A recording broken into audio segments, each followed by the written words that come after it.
الحمدللہ رب العالمین والصلاة والسلام علی سید الانبیاء والمرسلین اما بعد فاعوذ باللہ من الشیطان الرجیم بسم اللہ الرحمن الرحیم جزا اللہ عنا سیدنا و مولانا محمد صلی اللہ تعالی علیہ وسلم ما هو اہلو۔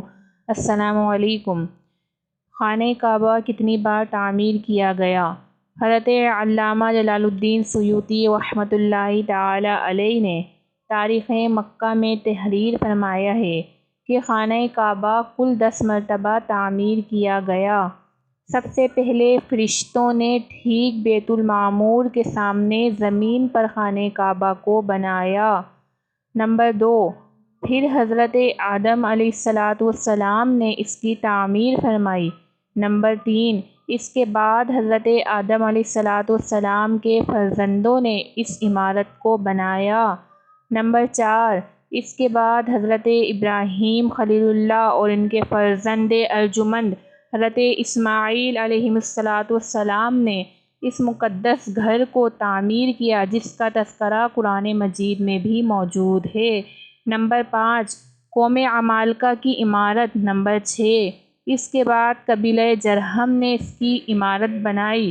نمبر 7، قریش کے مورث اعلیٰ قصہ بن کلاب کی تعمیر۔ نمبر 8، قریش کی تعمیر جس میں خود حضور علیہ السلام نے بھی شرکت فرمائی اور قریش کے ساتھ خود بھی اپنے دوش مبارک پر پتھر اٹھا اٹھا کر لاتے رہے۔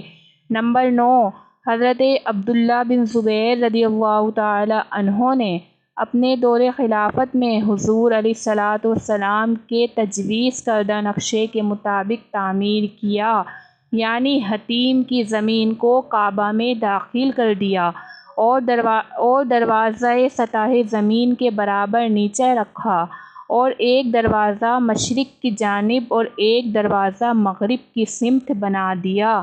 نمبر 10، عبد الملک بن مروان اموی کے ظالم گورنر حجاج بن یوسف ثقفی نے حضرت عبداللہ بن زبیر رضی اللہ تعالی عنہ کو شہید کر دیا اور ان کے بنائے ہوئے کعبے کو ڈھا دیا اور پھر زمانہ جاہلیت کے نقشے کے مطابق کعبہ بنا دیا، جو آج تک موجود ہے۔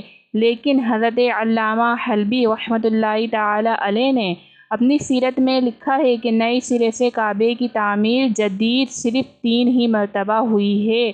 پہلی مرتبہ حضرت ابراہیم خلیل اللہ علیہ السلام کی تعمیر، دوسری زمانہ جاہلیت میں قریش کی عمارت، اور ان دونوں تعمیروں میں 2735 برس کا فاصلہ ہے۔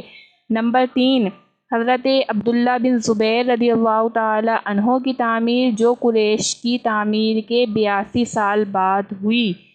حضرات ملائکہ اور حضرت آدم علیہ السلام اور ان کے فرزندوں کی تعمیرات کے بارے میں علامہ حلبی رحمۃ اللہ تعالی علیہ نے فرمایا کہ یہ صحیح روایتوں سے ثابت ہی نہیں ہیں۔